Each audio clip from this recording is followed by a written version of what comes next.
ಭಕ್ತವತ್ಸಲ ನಿಂಬೋ ಬಿರುದು ಪುತ್ತ ಮೇಲೆ ಭಕ್ತರಾಧೀನನಾಗಿ ಇರಬೇಡವೇ.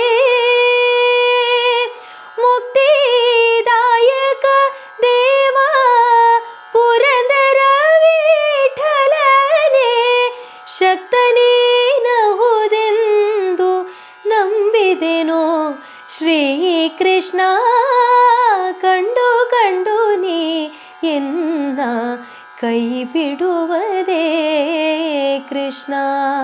ಪುಂಡರೀಕಾಕ್ಷ ಶ್ರೀ ಪುರುಷೋತ್ತಮ ಹರಿ ಕಂಡು ಕಂಡು ನೀ ಎನ್ನ ಕೈ ಬಿಡುವದೇ ಕೃಷ್ಣ.